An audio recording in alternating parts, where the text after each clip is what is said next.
Assalamu alaikum everyone. Hope you all are doing great. I welcome all of you to my next video lecture on chemical bonding. In previous two lectures, I discussed about importance of chemical bonding and why one should know chemical bonding. Then in the second lecture, we discussed about some basic concepts like molecule, what's actually molecule, then what's actually valence electron count, and then what's actually valency. So in this lecture, we will be discussing about why chemical combination, why do atoms combine together to form a chemical bond। यानी कि जो आज का हमारा lecture है वो ये है कि एटम्स क्यों आपस में कंबाइन करते हैं और केमिकल बॉन्ड बनाते हैं। इसके पीछे का कोई रीजन होगा, ठीक है। तो इसके पीछे दो रीजन है, ठीक है। यानी दो प्राइमरी रीजन आपको पढ़ने हैं ताकि आपको ये समझ में आए कि एटम्स क्यों आपस में कंबाइन करके एक केमिकल बॉन्ड बनाते हैं। तो इसका जो पहला रीजन है वो ऐसे आप समझोगे, देखो जो भी नेचुरल सिस्टम होता है वो चाहता है कि मेरी पोटेंशियल एनर्जी कम हो जाए, मेरी पोटेंशियल एनर्जी किसी भी तरीके से कम हो जाए। फॉर एग्जांपल मैं एलिमेंट की बात करूं तो एलिमेंट्स चाहते हैं कि हमारी पोटेंशियल एनर्जी कम हो जाए, ठीक है। आप बोलोगे सर अब इन एलिमेंट्स में कहाँ से ये पोटेंशियल एनर्जी आ गई, तो मैं बोलूँगा जो भी मास होता है, मास की इनहेरेंट प्रॉपर्टी होती है पोटेंशियल एनर्जी। यानी जो भी जहाँ पे भी मास होगा वहाँ पे पोटेंशियल एनर्जी होगी, लेकिन वहाँ पे एक और चीज़ होना चाहिए, वो किसी फोर्स फील्ड में होनी चाहिए। यानी अगर कोई भी चीज़ हमने ले लिया उसमें मास है तो मैं बोलूँगा उसमें पोटेंशियल एनर्जी है, लेकिन तभी उसमें पोटेंशियल एनर्जी होगी जब वो किसी फोर्स फील्ड में होगा, चाहे वो ग्रेविटेशनल फोर्स फील्ड में होगा या इलेक्ट्रोस्टैटिक फोर्स फील्ड में होगा या न्यूक्लियर फोर्स फील्ड में होगा। यानी कि मैं ये बोलूँगा जो भी नेचुरल सिस्टम है वो चाहता है कि मेरी पोटेंशियल एनर्जी किसी भी तरीके से कम हो जाए। सर क्यों कम हो जाए? यानी हमें पता है जब भी पोटेंशियल एनर्जी कम हो जाएगी तो स्टेबिलिटी आ जाएगी। यानी वी नो दिस पॉइंट कि जो पोटेंशियल एनर्जी होती है, पोटेंशियल एनर्जी होती है वो इनवर्सली प्रोपोर्शनल होती है स्टेबिलिटी के, वो इनवर्सली प्रोपोर्शनल होती है स्टेबिलिटी के। यानी जितनी पोटेंशियल एनर्जी होगी उतनी कम स्टेबिलिटी आएगी, जितनी ज़्यादा पोटेंशियल एनर्जी होगी उतनी कम स्टेबिलिटी आएगी, और जितनी कम पोटेंशियल एनर्जी होगी सिस्टम में, किसी भी सिस्टम में, तो उसकी उतनी ज़्यादा स्टेबिलिटी होगी। तो हर कोई सिस्टम चाहता है कि मैं स्टेबल बनूं, और स्टेबल बनने के लिए उसको क्या करना चाहिए, उसको ये पोटेंशियल एनर्जी कम करनी होती है। तो ये जो ये एटम्स होते हैं ये भी चाहते हैं कि हम अपनी पोटेंशियल एनर्जी को कम करें, हम अपनी पोटेंशियल एनर्जी को कम करें। तो ये क्या करते हैं, ये वो एक दूसरे एटम्स को अप्रोच करते हैं। एक एटम दूसरे एटम को अप्रोच जब करता है तो तब जाके वहां पे अगर डिक्रीज इन पोटेंशियल एनर्जी हुआ तो केमिकल बॉन्ड बनेगा। अगर पोटेंशियल एनर्जी का डिक्रीज नहीं हुआ तब जाके वहां पे केमिकल बॉन्ड नहीं बनेगा। तो सिंपली पहला रीजन ये है to decrease the potential energy. यानी मैं यहाँ पे लिख रहा हूं, यानी एटम्स इसलिए कंबाइन करते हैं ताकि वो डिक्रीज करे अपनी पोटेंशियल एनर्जी को, decrease in potential energy of system. यानी जो भी सिस्टम बनेगा, जो भी मॉलिक्यूल बनेगा दो एटम्स कंबाइन करके, वो सिस्टम जो है वो चाहता है कि मेरी पोटेंशियल एनर्जी कम हो जाए। अगर मॉलिक्यूल बना उसमें पोटेंशियल एनर्जी कम हुई तो बनेगा केमिकल बॉन्ड, अगर पोटेंशियल एनर्जी कम नहीं हुई तो केमिकल बॉन्ड नहीं बनेगा। तो ये ऐसे भी समझ सकते हैं हम। फॉर एग्जाम्पल अगर मैं हाइड्रोजन की बात करूं तो एक एटम जो है हाइड्रोजन का एटम, हाइड्रोजन एटम के पास एक प्रोटॉन होता है और न्यूट्रॉन कोई नहीं होता है, और एक इलेक्ट्रॉन होता है, ठीक है। दूसरा हाइड्रोजन एटम मैं यहाँ पे बनाऊंगा, दूसरे एटम ऑफ हाइड्रोजन में क्या होगा, एक प्रोटॉन होगा और न्यूट्रॉन कोई नहीं होगा और इलेक्ट्रॉन एक होगा, इलेक्ट्रॉन एक होगा, ठीक है। तो आपको पता है कि न्यूक्लियस में जो ये प्रोटॉन प्रेजेंट है ये न्यूक्लियस को पॉजिटिव बना देता है, और ये एनर्जी लेवल्स में ये जो इलेक्ट्रॉन्स रिवॉल्व करते हैं तो ये इसको नेगेटिव बना देते हैं। यानी इसका न्यूक्लियस जो है अगर मैं ऐसे बनाऊं तो वो पॉजिटिव होगा और इलेक्ट्रॉन्स जो होंगे इस पॉजिटिव के अराउंड रिवॉल्व कर रहे होंगे, ठीक है, ऑर्बिटल्स में। इसी तरह अगर मैं इस हाइड्रोजन की बात करूं तो यहाँ पे भी एक तो न्यूक्लियस होगा, और न्यूक्लियस में क्या होगा, पॉजिटिव चार्ज होगा, और इलेक्ट्रॉन्स इस न्यूक्लियस के अराउंड में रिवॉल्व कर रहे होंगे। ठीक है, तो ये जो ये इंडिविजुअल एटम्स है ये चाहते हैं कि हमारी पोटेंशियल एनर्जी डिक्रीज हो जाए ताकि हम स्टेबल बने, हमारी स्टेबिलिटी ज्यादा आ जाए। ठीक है, तो ये क्या करते हैं, ये जब एक दूसरे को अप्रोच करते हैं, ठीक है, एक दूसरे के नजदीक जब ये आ जाते हैं, जब ये एक दूसरे के नजदीक आ जाएंगे तो यहाँ पे बहुत सारे फोर्सेस अब ऑपरेट होंगे। यानी यहाँ पे अब फोर्स ऑफ अट्रैक्शन भी ऑपरेट होगा और यहाँ पे अब फोर्स ऑफ रिपल्शन भी ऑपरेट होगा। सर वो कैसे, देखिए जी, जब ये दो एटम्स आपस में एक दूसरे को अप्रोच करेंगे, जब ये नजदीक आ जाएंगे, तब जाके यहाँ पे ये जो ये पॉजिटिव चार्ज है ये इस पॉजिटिव चार्ज को रिपेल करेगा। जब रिपेल करेगा तब जाके मैं बोलूंगा इस सिस्टम की जो पोटेंशियल एनर्जी होगी वो इंक्रीज होगी, क्योंकि जो फोर्स ऑफ रिपल्शन होता है वो क्या करता है, पोटेंशियल एनर्जी को इंक्रीज कर देता है। तो यहाँ पे मैं लिखने जा रहा हूं पहले, ये जो ये रिपल्शन होगा किस किस के दरमियान में, न्यूक्लियस और न्यूक्लियस के दरमियान में रिपल्शन होगा। और इस रिपल्शन से क्या होगा, इस रिपल्शन से ये होगा जो इस सिस्टम की ओवरऑल पोटेंशियल एनर्जी होगी वो इंक्रीज होगी। यानी ये जो ये रिपल्शन है ये बॉन्ड को बनने नहीं देता है, ये बॉन्ड को बनने नहीं देता है।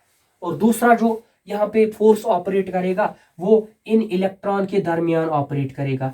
हमें पता है इलेक्ट्रॉन का चार्ज नेगेटिव है, यहाँ पे भी नेगेटिव है। जब ये नेगेटिव इस वाले नेगेटिव को अप्रोच करेगा तो यहाँ पे रिपल्शन क्रिएट होगा फिर से, और वो रिपल्शन जो होगा वो इलेक्ट्रॉन और इलेक्ट्रॉन के दरमियान होगा। यानी ये दूसरा फोर्स है जो इस सिस्टम की पोटेंशियल एनर्जी को इंक्रीज करेगा। यानी ये दो फोर्सेस ऐसे हैं जो केमिकल बॉन्ड को बनने नहीं देते हैं।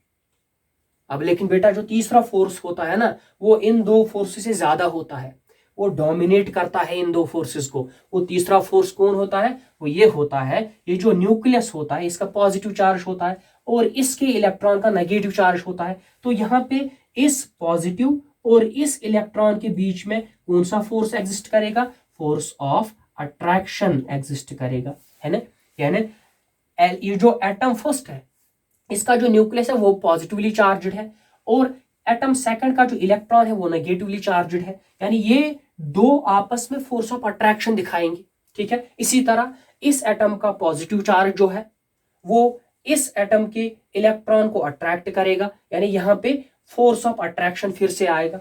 यानी यहाँ पे कितने फोर्स ऑफ अट्रैक्शन और कितने फोर्स ऑफ रिपल्शन ऑपरेट करेंगे वो सिस्टम पे डिपेंड करता है, कितने इलेक्ट्रॉन का सिस्टम है या कितने प्रोटॉन का सिस्टम है। यहाँ पे ये एक इलेक्ट्रॉन एक प्रोटॉन का सिस्टम है, यहाँ पे एक इलेक्ट्रॉन एक प्रोटॉन का सिस्टम है। तो यहाँ पे दो फोर्सेस होंगे जो पोटेंशियल एनर्जी को इंक्रीज करेंगे। एक फोर्स ये होगा repulsion between nucleus and nucleus, then another repulsion between electron and electron. ये दो फोर्सेस ऐसे हैं जो बॉन्ड को बनने नहीं देते।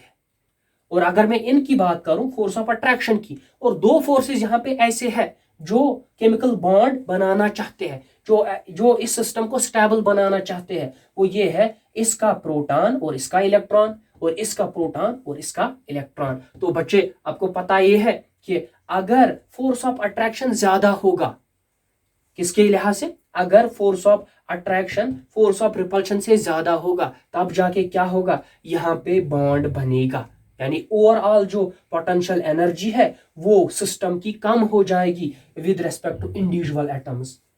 यानी जो इस एटम की पोटेंशियल एनर्जी होगी और इस एटम की पोटेंशियल एनर्जी होगी, जब ये दोनों अब H2 मॉलिक्यूल बनाएंगे, उस H2 मॉलिक्यूल में अगर पोटेंशियल एनर्जी इन दो इंडिविजुअल एटम से कम होगी तब जाके केमिकल बॉन्ड बनेगा। और ये कैसे हमें पता चलेगा कि पोटेंशियल एनर्जी कम हुई या ज्यादा हुई, तो ये हमें इससे पता चलेगा अगर फोर्स ऑफ अट्रैक्शन ज्यादा होगा as compared to force of repulsion तब जाके ये बॉन्ड बनता है। तो ये पहला रीजन है। यानी मॉलिक्यूल्स इसलिए बनते हैं ताकि उनमें जो पोटेंशियल एनर्जी है वो डिक्रीज हो जाए। जब पोटेंशियल एनर्जी डिक्रीज हो जाए तब जाके सिस्टम जो है वो स्टेबल बनता है।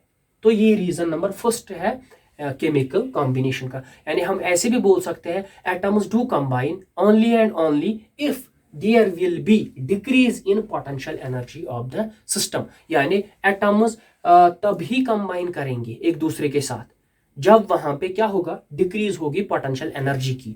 अगर डिक्रीज पोटेंशियल एनर्जी हो गई तो तब जाके वहां पे एक मॉलिक्यूल बनेगा, तब जाके वहां पे एटम्स कंबाइन होंगे। ये तो पहला रीजन है।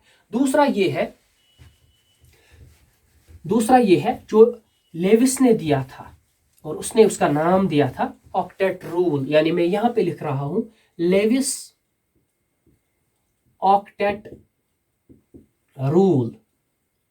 Levi's octet rule. लेवाइस एक साइंटिस्ट था, इसने क्या दिया, एक रूल दिया, उसका नाम रखा ऑक्टेट रूल। तो ठीक है, इसने क्या किया, इसने ये ऑब्जर्व किया जो नोबल गैसेस है helium, neon, argon, krypton, xenon and radon, वो केमिकली कंबाइन नहीं करते हैं। यानी उनमें कुछ ऐसा फोर्स है, यानी उनमें कुछ ऐसा चीज है जो उनको केमिकल बॉन्ड बनाने से रोक रहा है।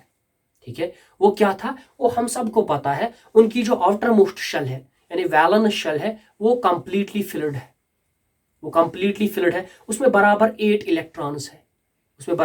इलेक्ट्रॉन्स है। यानी लेविस ने ये सोचा अगर ये नोबल गैसेस इनके पास आउटर मोस्ट शेल में 8 इलेक्ट्रॉन्स है तब जाके ये केमिकल बॉन्ड नहीं बनाते हैं।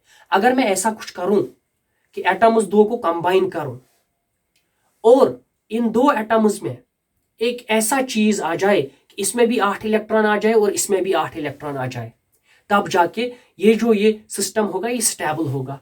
क्यों स्टेबल होगा, क्योंकि इसने बोला अगर नोबल गैसेस स्टेबल है 8 इलेक्ट्रॉन को लेके आउटर मोस्ट शेल में, तो बाकी मॉलिक्यूल्स भी स्टेबल बनने चाहिए।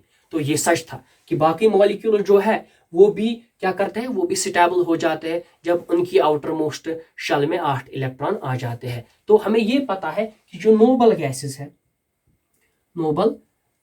है उनमें 8 इलेक्ट्रॉन्स होते हैं आउटर मोस्ट शेल में। ठीक है, एक्सेप्ट हीलियम की आउटर मोस्ट शेल भी कंप्लीट है क्योंकि इसकी फर्स्ट शेल ही है और उसमें 2 इलेक्ट्रॉन्स है। ठीक है, वो ऑक्यूपाई कर सकता है 2 ही इलेक्ट्रॉन्स को, और यानी इसका ये मतलब है हीलियम की शेल भी कंप्लीट है और बाकी नोबल गैसेस की शेल भी कंप्लीट है। इसने ये सोचा अगर ये नोबल गैसेस है ये बॉन्ड नहीं बनाते हैं, इसलिए नहीं बॉन्ड बनाते हैं क्योंकि इनकी आउटर मोस्ट शेल में 8 इलेक्ट्रॉन्स ऑलरेडी प्रेजेंट है। तो क्यों ना मैं ऐसा करूं, मैं 2 एटम्स को कंबाइन ऐसे करूं जो इनका रिजल्टेंट मॉलिक्यूल होगा उनमें इन 2 एटम्स के 8-8 इलेक्ट्रॉन हो आउटर मोस्ट शेल में, तब जाके वो स्टेबल बनेगा। ठीक है, इसके बाद ये इसने ऑक्टेट रूल दिया, इसका ये मतलब था एटम्स डू कंबाइन टुगेदर। ये जो एटम्स है तभी जाके एक दूसरे के साथ कंबाइन करेंगे जब इनकी आउटर मोस्ट शेल में बराबर ऐसे ही 8 इलेक्ट्रॉन आ जाए जैसे नोबल गैसेस में इलेक्ट्रॉन्स आते हैं। ठीक है, तो तब जाके बात आती है आयनिक बॉन्ड और कोवेलेंट बॉन्ड की। यानी atoms do try to follow what rule, octet rule, in order to attain stability. ठीक है, वो 8 इलेक्ट्रॉन्स वो कैसे बनाते हैं अपने आउटर मोस्ट शेल में, या कैसे करते हैं वो बराबर फिल्ड शेल, बाहर वाली शेल, वो या कोवेलेंट बॉन्ड बनाते हैं या आयनिक बॉन्ड बनाते हैं। ठीक है, इसने ये बोला अगर एक एटम ए जो है ये तब जाके बी एटम के साथ कंबाइन होगा, ये ए एटम जो है तब जाके बी एटम के साथ कंबाइन होगा जब इनका ये मॉलिक्यूल जो बना ए बी, इनका जो ये मॉलिक्यूल बना, इस मॉलिक्यूल में ऐसा कुछ होना चाहिए, इस वाले एटम की आउटर मोस्ट शेल में भी 8 इलेक्ट्रॉन आने चाहिए और इस वाली एटम के आउटर मोस्ट शेल में भी 8 इलेक्ट्रॉन आने चाहिए, और ये सिस्टम जो बनता है ये स्टेबल बनता है। यानी दूसरा रीजन ये है एटम्स इसलिए एक दूसरे के साथ कंबाइन करते हैं क्योंकि उनका जो आउटर मोस्ट शेल है वो अगर इनकम्प्लीट हो वो कंप्लीट हो जाए। ठीक है, उस आउटर मोस्ट शेल में 8 इलेक्ट्रॉन बराबर आ जाए, तब जाके एक एटम दूसरे एटम के साथ कंबाइन करता है। और ये लेवाइस का ऑक्टेट रूल था, इस ऑक्टेट रूल का ये मतलब है कि हर कोई एटम चाहता है कि मेरी जो आउटर मोस्ट शेल है उसमें 8 इलेक्ट्रॉन आ जाए। इसमें 8 इलेक्ट्रॉन आ जाए तब जाके वो स्टेबल बनता है। तो इस लेवाइस ऑक्टेट रूल से एक थ्योरी को इसने जन्म दिया। वो थ्योरी थी लेवाइस और कोहसल की इलेक्ट्रॉनिक थ्योरी, या उसको हम दूसरा नाम भी बोलते हैं ऑक्टेट रूल। और इसी लेवाइस ऑक्टेट रूल ने ऐसा बोला कि अगर ये एटम्स आपस में कंबाइन करते हैं, ठीक है, तो ये मॉलिक्यूल जो है इनके एटम्स में बराबर 8-8 इलेक्ट्रॉन्स होने चाहिए बाहर वाली शेल में। तो ये कैसे इन 8-8 इलेक्ट्रॉन्स को बाहर वाली शेल में बराबर बनाते हैं? या ये कोवेलेंट बॉन्ड बना सकते हैं या ये आयनिक बॉन्ड बना के बराबर 8-8 इलेक्ट्रॉन बाहर वाली शेल में होंगे, ठीक है। इसके बाद ये जो ये लेवाइस था, इसने क्या काम किया? इसने बोला अगर आप बोलते हो कि एलिमेंट की बाहर वाली शेल में फॉर एग्जांपल 2 इलेक्ट्रॉन्स है या 3 इलेक्ट्रॉन्स है, और आप बोल रहे हो कि वही पार्टिसिपेट करते हैं बॉन्डिंग में, तब जाके इसने एक सिंबल बनाया, उसका नाम होता है क्या? Levi's symbols. लेवाइस सिंबल्स क्या बोलता है? लेवाइस सिंबल्स में हम एलिमेंट्स को क्या करते हैं? एलिमेंट्स को रिप्रेजेंट करते हैं, और जो उनकी आउटर मोस्ट शेल में इलेक्ट्रॉन होंगे, जो उसकी आउटर मोस्ट शेल में इलेक्ट्रॉन होंगे, खाली हम उन्हीं को दिखा देते हैं इन डॉट्स। यानी मैं यहां पे लिख रहा हूं लेवाइस सिंबल्स। लेवाइस सिंबल्स, इसका क्या मतलब है? लेवाइस ने एक एलिमेंट्स की रिप्रेजेंटेशन दे दी, ठीक है। उसने क्या बोला? अगर आप एलिमेंट को फॉर एग्जांपल एक्स के साथ रिप्रेजेंट करोगे, तो फॉर एग्जांपल उसकी जो वैलेंस शेल है, उसकी जो बाहर वाली शेल है, उसमें फॉर एग्जांपल 1 इलेक्ट्रॉन है, तो आप इस 1 इलेक्ट्रॉन को यहां पे डॉट की फॉर्म में बनाओगे, ठीक है। इसी तरह अगर किसी एलिमेंट में 2 इलेक्ट्रॉन्स है बाहर वाली शेल में, तो आप इसको फॉर एग्जांपल एक्स और यहां पे 2 डॉट्स बनाओगे। अगर किसी एटम के बाहर वाली शेल में 3 इलेक्ट्रॉन्स है वैलेंस शेल में, तो आप ऐसा बनाओगे एक्स और उस पे 3 डॉट्स बनाओगे। 3 डॉट्स का मतलब है 3 इलेक्ट्रॉन्स, ठीक है। इसी तरह अगर मैं ऐसे देखूं, अगर मैं कार्बन की बात करूं, यहां पे कार्बन का अगर मैं लेविस डॉट स्ट्रक्चर बनाऊं, तो वो कैसे बनेगा? एक तो मुझे कार्बन का सिंबल लिखना है, लिखा मैंने कार्बन का सिंबल, और इसके बाद कार्बन में देखना है जो बाहर वाली शेल में उसमें कितने इलेक्ट्रॉन्स प्रेजेंट है। तो हमें पता है जो कार्बन की इलेक्ट्रॉनिक कॉन्फ़िगरेशन होती है वो ये होती है 1s2 2s2 एंड 2p2। यानी ये जो ये प्रिंसिपल क्वांटम नंबर 2 एंड 2 है, ये बाहर वाली शेल है, ठीक है। तो इसमें 4 इलेक्ट्रॉन्स है बाहर वाली शेल में, तो उन 4 इलेक्ट्रॉन्स को क्या करूं मैं? 4 डॉट से रिप्रेजेंट करूं, ठीक है। तो ये बना लेवाइस सिंबल किसका? कार्बन का। इसी तरह अगर मैं काम करूं, अगर मैं नाइट्रोजन का बनाऊं लेवाइस सिंबल, तो मैं कैसे बनाऊंगा? मैं नाइट्रोजन लिखूंगा यहाँ पे। आपको पता है नाइट्रोजन का एटॉमिक नंबर 7 है, यानी इसकी इलेक्ट्रॉनिक कॉन्फ़िगरेशन क्या है? 1s2 2s2 and 2p3। और ये जो ये 2s एंड 2p है, ये बाहर वाली शेल है, ठीक है। और ये बाहर वाली शेल की s सब शेल है और ये p सब शेल है। तो इसमें 5 इलेक्ट्रॉन है बाहर वाली शेल में, वैलेंस शेल में, ठीक है। तो मैं पहले इसका नाइट्रोजन n लिखूंगा सिंबल इसका, फिर ये जो 5 इलेक्ट्रॉन्स है इनको मैं डॉट से रिप्रेजेंट करूंगा ऐसे, ठीक है। तो इनका नाम दिया इसने लेवाइस सिंबल्स। Levi's symbols. तो अगर इसकी सिग्निफिकेंस में बोलूं, लेवाइस सिंबल्स की सिग्निफिकेंस क्या है, तो मैं ये बोलूंगा इससे हमें पता चलता है कि जो ये एलिमेंट है या एटम है, इसकी बाहर वाली शेल में कितने इलेक्ट्रॉन्स है। अगर आप दूर से ही ये देखोगे नाइट्रोजन जो है, अगर मैंने इसका लेवाइस सिंबल बना के रखा होगा, तो आप दूर से ही बोलोगे सर इसमें 5 डॉट्स है। इन 5 डॉट्स का मतलब है इसकी बाहर वाली शेल में 5 इलेक्ट्रॉन्स है। यानी आपको दूर से ही ये पता चलेगा कि एक एलिमेंट में कितनी वैलेंस इलेक्ट्रॉन काउंट है। सो आज हमने ये पढ़ा कि एटम्स क्यों कंबाइन करते हैं, वाई केमिकल कॉम्बिनेशन। हमने ये पहले बोला वो डिक्रीज करते हैं पोटेंशियल एनर्जी को। जो सिस्टम बनेगा, जो मॉलिक्यूल बनेगा, उसका अगर पोटेंशियल एनर्जी कम हुआ तब जाके वो मॉलिक्यूल बनेगा, वरना नहीं बनेगा, ठीक है। एटम्स इसलिए कंबाइन करते हैं क्योंकि उनकी पोटेंशियल एनर्जी जो बनने के बाद होगी वो कम होनी चाहिए। या दूसरा लेविस ने बोला क्या, जो नोबल गैसेस है वो तो स्टेबल है, उनमें कुछ रीजन होगा स्टेबल होने का। उसने ये बोला कि उनकी बाहर वाली शेल में 8 इलेक्ट्रॉन्स है, तो हम क्यों ना ऐसा करें, एटम्स को आपस में मिलाए और तब जाके ये जो एटम्स है इनकी बाहर वाली शेल में 8-8 इलेक्ट्रॉन होने चाहिए, ठीक है, तब जाके वो स्टेबल होते हैं। यानी एक तो decrease in potential energy reason है एटम्स कंबाइन होने का, और दूसरा ये है कि जब एटम्स कंबाइन होते हैं तो उनकी बाहर वाली शेल जो है उनमें कंप्लीट 8 इलेक्ट्रॉन्स आ जाते हैं और वो वैसे ही स्टेबल हो जाते हैं जैसे क्या है नोबल गैसेस स्टेबल हो जाते हैं। So this is all for today's class. कल हम देखने वाले हैं लेवाइस और कॉसल की थ्योरी या इलेक्ट्रॉनिक थ्योरी, या हम उसको ऑक्टेट रूल बोलेंगे। ठीक है। So thank you for watching this video.